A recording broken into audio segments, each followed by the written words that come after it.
Ang kanyang ugali ay ganap na iba kumpara noong bago siyang umalis patungong ibang bansa. Tiningnan ni Sarah si Zephyr at gusto sanang itanong kung bakit siya biglang naging ganito. 30 minuto ang lumipas at nakarating sila sa ospital. Tahimik na dinala ni Zephyr si Sarah sa loob. Maya-maya isang doktor ang pumasok upang mag-examine. Kakaapat na buwan lang ng kanyang pagbubuntis, kaya nagdesisyon ang doktor na magsagawa ng B-ultrasound kasabay ng pagsusuri. Sa tahimik na kwarto, nakahiga si Sarah sa kama at si Zephyr ay nakaupo sa tabi niya. Naghihintay sila ng resulta sa test ng bata. Paminsan-minsan ay binabalikan ni Sarah si Zephyr ng tingin. Gusto niyang itanong kung anong nangyayari sa kanya. Ngunit hindi siya tinatanaw ni Zephyr, kaya hindi niya magawang magtanong. 20 minuto ang lumipas at dumating ang doktor na may dala ng resulta. Ang resulta ng report ay hindi maganda. Ang misis mo sir ay may special na abnormal na placenta previa, sabi ng doktor na may kabigatan sa muka. Ang mga salitang iyon ay parang kidlat na tumama kay Sarah. Nabigla siya at namutla ang muka. Ano po ang ibig sabihin ng special na placenta previa? Maaaring may abnormalidad sa matres o kaya may genetic na kondisyon kayo. Sir, ma'am, may ganitong kalagayan ba sa pamilya nyo? Tanong ng doktor sa kanila. Biglang pumasok sa isipan ni Sarah ang isang bagay. At unti-unti siyang namutla. Bago pa siya makapagsalita, nagtanong si Zephyr. Pwede bang ipalaglag ang bata? Nagbagong ekspresyon ng mukha ni Sarah at hindi makapaniwala at tinanong si Zephyr. Bakit mo gustong ipalaglag ang bata? Biglang naalala ni Zephyr ang sinabi ni Nanay Tandeng.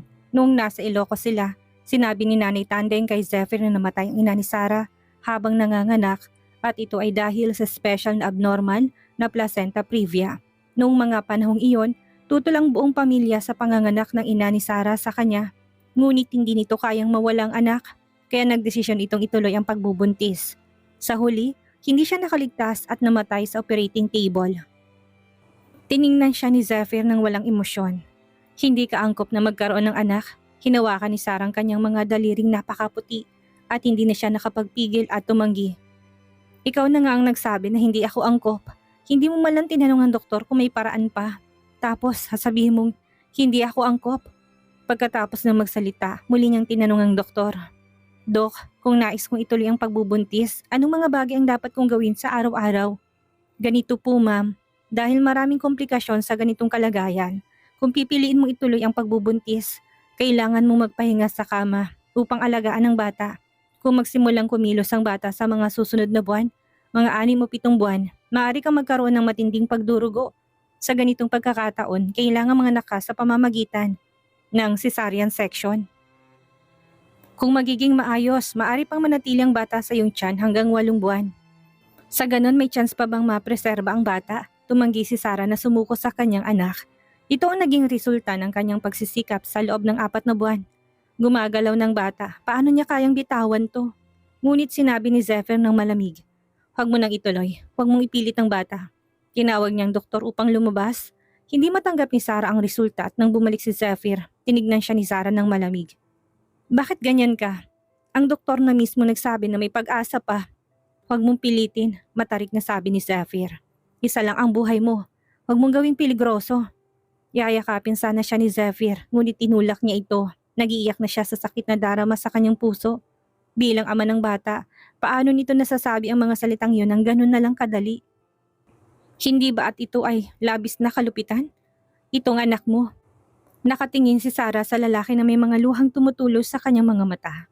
Wala tong kinalaman sa kung itutuloy mo hindi ang iyong pagbubuntis. Ang ina ni Sarah isang halimbawa na hindi dapat ituloy ng babae ang pagbubuntis kung may ganitong kondisyon. Dahil baka mapahamak ito. Pakiramdam ni Sarah ay nawalan na siya ng pag-asa. Habang sinasabi ni Zephyr ang mga salitang iyon, ang ekspresyon at mukha niya ay malamig at walang pakialam. Ang puso ni Sarah ay parang unti-unting nagyalo. Saka bumagsak para madurog. Ang buong katawan niya ay malamig. Ngunit ang sumunod na sinabi ni Zephyr ay lalong nagpatindi ng kanyang pasakit. Siguro, nakatakda talagang hindi tayo magkaroon ng anak. Bakit? Tinignan siya ni Sarah na may madilim na mata. Wala siyang nakita ni isang pahiwatig na sakit sa mukha ni Zephyr. Ngunit sinabi lang nito ng malumanay.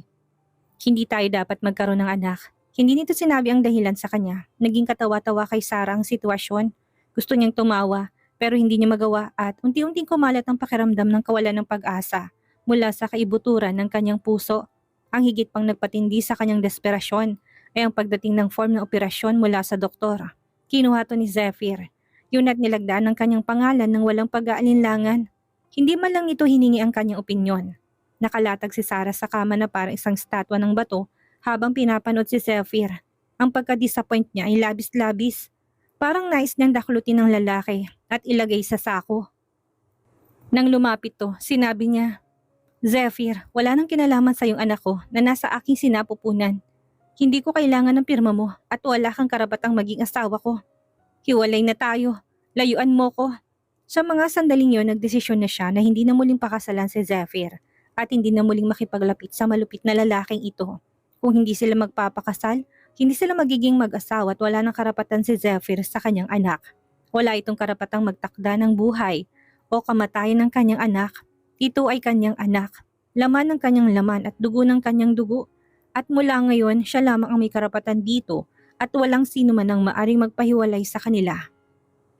Tiningnan ni Zephyr ang mukha ni Sarah na maputla at malungkot at bigla siyang nasaktan. Umakmang haplusin niya mukha nito at aaluin ngunit bigla siyang tinulak palayo ni Sarah na parang nawawala sa sarili at umiiyak na nagsabing, "Ayaw ko na ng malasakit mo, anak ko ito. Wala kang karapatang patayin ng aking anak." Pagkatapos noon tumayo ito tumakbo palabas. Sobrang sakit ng tiyan ni Sarah. Ngunit hindi na niya ito alintana. Binuksan niyang pinto ng kwarto at tumakbo sa koridor. Takot siya na kung maglalakad siya ng mabagal, hahabulin siya ni Zephyr at maabutan na ilalagay siya sa operating table. "Sarah!" Tinawag siya ni Zephyr na may tinig na mabalasik. Ang mga mata niya ay nagliliyab sa galit. Hindi siya tumingin sa lalaki at nagmamadaling tumakbo, ngunit nabangga siya sa trolley ng nurse. Sa sandali ng pagkakasalpok, bigla na lang lumaki ang kanyang mga mata. Na out of balance siya at nahulog sa sahig, kasunod ng matinding sakit sa kanyang tiyan. Isang mainit na likidong dumaloy mula sa ilalim ng kanyang palda. Isang matinding pakiramdam ng desperasyon ang bumalot sa mga mata niya at umiiyak siya ng malakas sa sakit. "Ah!" Daing niya na halos mawala ng malay sa nadaramang sakit. "Sarah!" Sa isang malabong estado, narinig ni Sarah ang sigaw nito sa kanya. Ang tinig nito'y malakas at puno ng sakit. Agad tumakbo si Zephyr at binuhat siya mula sa sahig na puro dugo. Si Sarah ay nawala ng malay at bumagsak sa kanyang mga bisig na may maputlang mukha. Tinignan niya ang babae na para bang patay na ito at isang matinding takot ang sumakop sa kanyang dibdib. Nagmamadali siya at sumigaw ng walang pag-asa. "Doktor! Doktor!" Dinala si Sarah sa operating room. Tinitigan ni Zephyr ang consent form para sa operasyon na hawak niya sa kamay at isang matinding takot ang pumasok sa kanyang puso. Noong bumalik siya mula sa Amerika, iniisip pa niyang hindi niya kayang tanggapin si Sarah. Ngunit sa mga sandaling ito, nang makita niyang nawalan ito ng malay sa isang lawa ng dugo at may maputlang muka, napagtanto niyang hindi niya kayang mawalan ng malasakit para dito. Ito pa rin ang tinitibok ng kanyang puso. Hindi kayang pumirma ni Zephyr ng consent form para sa operasyon. Alam niya kapag nilagdaan niya ito, mawawala ng bata at hindi na siya mapapatawad ni Sarah. Ngunit pinilit siya ng doktor. Ang kalagayan ng ina ay lubhang delikado na. Kung hindi mo papayagan ang pagpapalaglag, maaari nitong ilagay sa panganib ang buhay niya. Yumuko ang nanginginig na ulo niya, pati ang kanyang mga kamay. Nakatingin siya sa form, iniisip niyang kalagayan ng kanyang mag-ina. Sa huli, para sa kaligtasan ni Sarah, pinirmahan niya ang form. "Subukan niyong iligtas ang bata. Subukan namin ang aming makakaya." Nangako ang doktor sa kanya. Ang kalagayan ni Sarah ay talagang critical na. Nakahiga si Sarah sa operating room at unti-unti siyang nagising na may mga luhang dumadaloy sa kanyang mata. Nakita niyang hawak ng doktor ang mga peraso ng gauze na may dugo at nilalagay ito sa gilid. Sa isang mabilis na sulyap, may 20 piraso ng gauze na nababalot ng dugo. Alam niyang siya ay nasa operating room at mahina at parang hirap ang kanyang tinig ng humiling. "Dok, pakiligtas mong aking anak. Matindi ang iyong pagdurugo. Pasensya ka na, hindi namin siya maililigtas. Buhay mo ang mahalaga dito." Pumatak ang mga luha ni Sarah nang marinig ito. Dahil sa anesthesia, mahina't malumani ang kanyang iyak. "Ang pinakamahalaga ay ang mabuhay ka. Maaari kang magkaanak sa hinaharap." Wika ng doktor upang aluin siya. "Mga anak? Wala na akong anak." Ang mga mata niya ay namumula, nag-aalangan siya magsalita at pagkatapos ay nawalan na siya ng malay muli. Doktor, bumaba ng blood oxygen ng ina sa delikadong level. Hindi mapigilan ng malakas na pagdurugo. Kulang ang RH negative blood ng hospital. Sigaw ng nurse. Nagmamadaling lumabas ang doktor upang hanapin si Zephyr. Mr. De Vera, hindi matigil ang pagdurugo ni Miss Sarah. Kulang na po ang RH negative blood ng ospital. Ang puso ni Zephyr ay mabilis na kumabog. Sa mga sandaling iyon, para ang dugo niya ay nagyelo. Hindi na niya mawari ang nadarama. Para na siyang robot. Anong mangyayari kung hindi matigil ang pagdurugo? Kung hindi matigil, maaring bago natapos ng doktor ang sinasabi, agad na pinutol ni Zephyr ang mga litanya nito at sinabing, hindi, magiging okay siya. Pinipigilan ang nanginig niyang tinig, mabilis nang inilabas ang kanyang cellphone at inutusan si Mr. Jomar na maghanap ng RH negative blood sa buong lungsod. Si Mr. Jomar ay nakipag-ugnayan sa United Medical Doctors na matagal nang nag-iimbak ng dugo para kay Marie Chris. Sinabi ng medical team doon, ang dugong ito ay special na inilalaan kay Miss Marie Chris para sa buwan ng pangangailangan. Nagpunta si Mr. Jomar kay Zephyr upang humingi ng permiso. Si Zephyr na may malamig na mukha ay sumagot. Ihatid ng lahat ng dugong yan dito. Kung hindi lang si Marie Chris nasa Amerika, baka sinabihan pa niya ito na mag-donate ng dugo. Naghintay si Zephyr na may matinding kaba habang ang dugo ay pinapadala. Sa unang pagkakataon, naglakad siya ng pabalik-balik sa koridor na may labis na pagkabahala. Ang kanyang puso ay kumikirot at parang punit na punit. Ang gusto lang niyang mangyari ay magising si Sarah at maging maayos siya. Matapos ang hindi tiyak na oras ng paghihintay, sa wakas ay dumating ang dugo. Tumigil ang malakas na pagdurugo ni Sarah matapos ang lahat. Si Zephyr na naghihintay sa labas ng koridor ay nakaramdam ng konting ginhawa nang marinig ang balitang yun. Inilipat si Sarah sa intensive care unit upang magpahinga. Nang pumasok si Zephyr, si Sarah ay nakahiga pa rin, walang malay. May manipis na kumot at ang mga kamay ay nakalapat sa kanyang katawan. Maganda siya, pati ang kanyang mga kamay ay maganda, manipis at mahaba ang mga daliri. Ngunit ang mga nakakabighaning mata niya ay nakapikit. Para bang patay, tahimik at walang bakas ng buhay. Biglang nakaramdam ng takot si Zephyr. Hinawakan niyang malamig nitong kamay, natatakot na baka magpahinga na ito magpakailanman. At dahan-dahan niyang pinisil ang malamig na mga kamay ni Sarah. Sinusubukang painitin ito. Natatakot siyang hindi na ito magising at maiwan na lang siyang nag-iisa. Hindi niya nais mangyari yon. Nakatingin siya sa nakasabit na bote sa gilid nito. Pagkaubos ng dextrose, agad siyang tumawag ng doktor upang mapalitan na yon. Makalipas ang 2 araw, nagising si Sarah. Natagal siyang nakabawi mula sa critical na kondisyon. Ang unang ginawa niya ng magising ay hinaplos ang kanyang tiyan. Nais niyang maramdaman ang paggalaw ng sanggol sa kanyang tiyan, tulad ng dati. Ngunit naghintay siya ng matagal at tahimik ang kanyang tiyan, walang gumagalaw, wala ng bata, wala ng kanyang anak. Naging patag na ulit ang kanyang tiyan, nawala ang kanyang anak. Ganun na lang, may kalungkutan sa kanyang mga mata. Sobrang sakit, humikbi siya.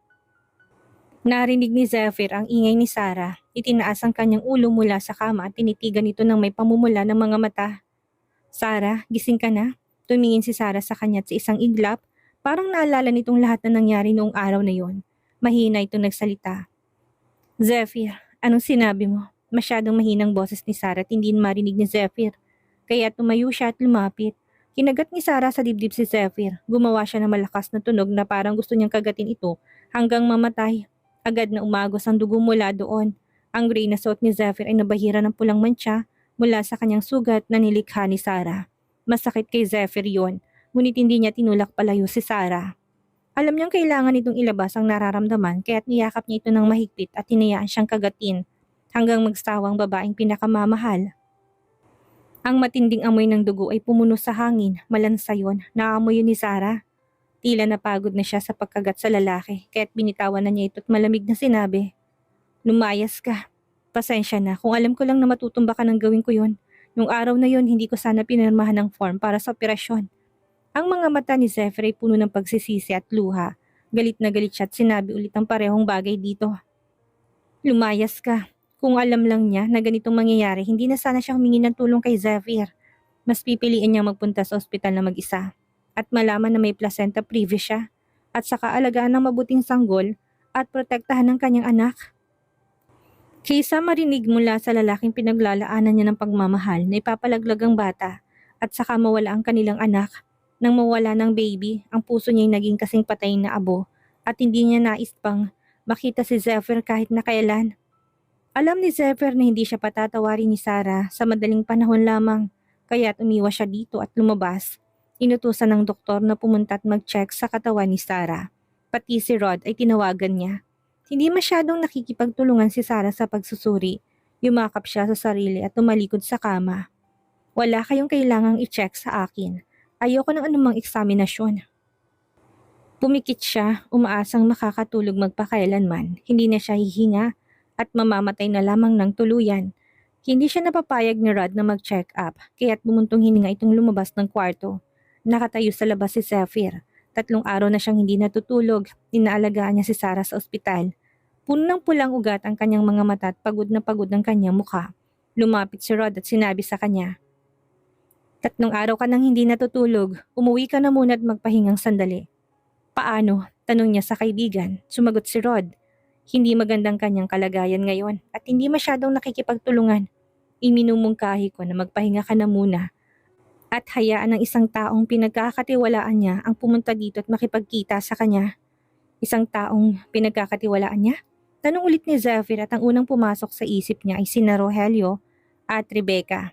Una niyang tinawagan si Rebecca at tinutusan tong pumunta sa ospital upang samahan si Sarah. At pagkatapos ay pinatawag si Mr. Jomar upang magmaneho at pumunta sa sanitarium upang makita si Rogelio ng personal. Si Rogelio ay naglalaro ng chess kasama ang kanyang mga kaibigan. Nakangiti at mukhang walang dinaramdam. Mukhang wala na itong alalahanin matapos mawala ng kaunting memorya. Si Zephyr ay nag-atubili kung paparusahan ba ito o palalayain na lang sa mga nakaraang araw. Nais niyang palayain na lang. Iniisip ng pagkamatay ng kanyang ama ay labis na hindi makatarungan. Nais niyang parusahan si Rogelio, ngunit naramdaman niyang dahil sa pagkawala ng memorya nito, parang wala ng silbi ang pagpaparusa sa matanda. Sa Quezon City, tumanggap ng tawag si Sean Mendez at pumunta sa guest room sa itaas upang gisingin si Rebecca. Rebecca, gumising ka na. Bumangon to. Ang boses ay tamad na tamad pagbangon. Ano yun? May problema si Sarah. Ang tinig ng lalaki parang normal lamang. Biglang binuksan itong pinto at nagtanong habang magulong kanyang buhok. Ano nangyari kay Sarah? Tumingin si Sean sa kanya at nagsalita ng malalim. Nalaglag ang anak niya at siya ay nasa ospital ngayon. Sobrang gulat ni Rebecca at mabilis siyang tumakbo palabas. Nagbagong ekspresyon ni Sean. Hinawakan ng kanyang braso at hinila pabalik. Wala ka pang suot na damit at buntis ka. Huwag kang tatakbo. Tumakbo siya pabalik upang magbihis. Ang mukha ni Sean ay naging seryoso. Sabi ko na sa'yo, hindi dapat tumatakbong mga buntis. Hindi ka na naman nakikinig sa sinasabi ko sa'yo. Naalala niya na nawala ng anak si Sarah dahil nalaglag ito, kaya agad niyang binawasan ng bilis at sumagot. Alam ko. Pagkatapos maligo, bumaba siya at nakita si Sean na nakaupo sa sofa. Nakapatong ang mahabang binti sa kabilang tuhod, kasing noble na isang Diyos. Ang mga mata nito ay nakatutok sa kanya. Bakit ka nandito? Tanong ni Rebecca sa lalaki. I will take you there and I'll tell you something. Tumayo si Sean at lumapit sa kanya. Hinawakan ng kanyang malambot na kamay. Ang mainit na palad nito ay pinatigas siya ng kinatatayuan. Nagulat siya sa ginawa nito. Pupunta lang tayo doon. Bakit mo hawak ang kamay ko? Sino bang nag-utos sa'yo na baka maging tanga ka at madulas ka habang naglalakad? Nakangiti si Sean habang sinasabi yon. Hinawakan ng kanyang kamay at dinala siya palabas ng bahay at sumakay sa sasakyan. Mag-seatbelt ka. Paalala nito sa kanya. Inayos niya ang seatbelt at tinanong to. Anong gusto mo sabihin sa akin? Tungkol kay Sarah. Ang matikas na mukha ni Sean ay nagpakita ng konting pagkaseryoso. Nung isang gabi sinabi niyang sumasakit ang tiyan niya, kaya dinala siya ng asawa niya sa ospital at natuklasang may abnormalidad siya sa placenta previa. Sinabi ng doktor ng problemang ito ay maaaring magdulot ng maraming komplikasyon sa susunod na mga linggo. Kung gusto nilang iligtas ang bata, kailangan niyang manatili sa kama mula ngayon. Kaya't sinabi ni Zephyr na hindi na niya gusto ang bata. Hindi pumayag si Sarah. Nag-away sila. Tumakbo si Sarah palabas at nabangga ang isang nurse na nagtutulak ng cart sa koridor. At dahil doon, nalaglag ang bata. Ang mga salitang ito'y kinuwento sa kanya ni Mr. Jomar kaninang umaga. Napalunok si Rebecca. Nawala na lang? Nalaglag ba siya? Oo, nalaglag siya at nagtamo ng pagdurugo sa spot at pagkatapos ay nagkaroon siya ng malalang pagdurugo. Inilipat ni Zephyr ang dugo mula sa blood bank ng syudad ng magdamag para iligtas siya. Pinilit ni siya na ikwentong buong pangyayari at pagkatapos ay sumulyap siya kay Rebecca. Ganon kagrabe, nalulungkot si Rebecca sa kanyang narinig. Naramdaman niya ang sobrang awa kay Sarah. Sinabi nito sa kanya ang saya nito ng mabuntis at handang buuin ng pamilya nila ni Zephyr at patawarin ang lalaki sa anumang naging pagkakasala nito. Mahal na mahal ng kanyang kaibigan ang kanyang magiging sanang anak. Sobrang lungkot siguro nito ngayon. Alam ni siya na nalulungkot si Rebecca at hinagod niyang likod nito ng kanyang kamay. Hindi siya nakikipagtulungan sa paggamot ng mga doktor ngayon. Pagdating mo doon, kausapin mo siya at kumbinsihin na magpagamot upang gumaling. Walang imik si Rebecca at ang kanyang isipan ay abala sa pangyayari. Nai-imagine niyang pinagdadaanan ng kanyang kaibigan. Maya-maya dumating sila sa ospital. Nagmamadali si Rebecca na buksan ang pinto at bumaba ng sasakyan nang biglang may isang rider na dumaan sa gilid niya. Mag-ingat ka, hinila siya pabalik ni Sean. Ang mata nito'y puno ng pag-alala. Napasubsob si Rebecca sa kanyang mga bisig at naamoy ang minti ng amoy. Sabi ko na sa'yo, kahit nagmamadali ka, kailangan mong tignan ng kalsada. Seryosong mukha ni Sean. Halos ako na ang mamamatay dahil sa rider na dumaan na binuksan mong pinto. Hindi mo ba alam na kailangan mong tignan ng rearview mirror bago bumaba ng sasakyan? Kung di siya nahawakan ni Sean tsaka ay nabangga siya ng rider. Sorry, nag-iisip lang siya tungkol kay Sarah kaya't naguluhan at hindi napansin ng rider na biglang dumaan. Nakita ni Sean ang expression niya at hindi na nito tinuloy ang pagsasermon sa kanya. Bumulong ito. Protektahan mong sarili mo at ang bata. Pagkasabi ni Sean ng katagang iyon, bumaba siya ng sasakyan, pumunta sa passenger side. Hinawakan ang kamay ni Rebecca at tinulungan tong bumaba. Una na ako. Pagdating nila sa elevator ng ospital, nag-wave si Rebecca sa kanya. Sasama ako, sabi niya sa babae. Wag na, malungkot si Sarah ngayon at tsak na hindi niya nais na makita ang mga hindi mahalaga sa kanya. Sagot ni Rebecca. Walang expression si Sean sa kanyang sinabi. Hindi ko siya sisilipin, maghihintay na lang ako sa'yo sa labas ng koridor. Oh, tanging naibullas ni Rebecca na walang imik at hinawakan siya ni Sean, papasok ng elevator. Simula nang mawalang anak ni Sarah, naging mas maalalahanin si Sean sa kanya. At nang pumasok sila sa elevator, iningatan siya nito't kulang na lang ay buhatin siya na parang isang baby. Naramdaman ni Rebecca na tumigas ang buong katawan niya sa pagkakayakap sa kanya ng lalaki. Mr. Mendez, masyado kang malapit. Maraming tao, kailangan kong protektahan ng bata. Mahigpit siyang niyakap ni Sean. Dinala siya sa isang sulok ng elevator at hinaplos ang kanyang tiyan. Hindi niya malaman kung tinutukso siya ng lalaki o ano. Pero may init na gumuhit sa kanyang puso nang maramdamang inaalagaan siya nito. Binibigyan niya ng malaking halaga ang bata, kaya't nakaramdam ng kaginhawaan si Rebecca. Sa hinaharap, kapag ipinanganak na niya ang bata, magiging mabuting ama si Sean at hindi niya na kailangang matakot na maghirap ang bata. Ngunit nang maiisip niya na aalis siya pagkatapos ipanganak ang bata, may konting hindi maganda sa kanyang pakiramdam. Bigla siyang nalungkot. Ano kayang mangyayari ngayong wala ng bata sa sinapupunan ni Sarah? Maging dahilan kaya ito para muling magulo ang pagsasama nila ni Zephyr? Iyan ang ating aalamin sa susunod nating kabanata.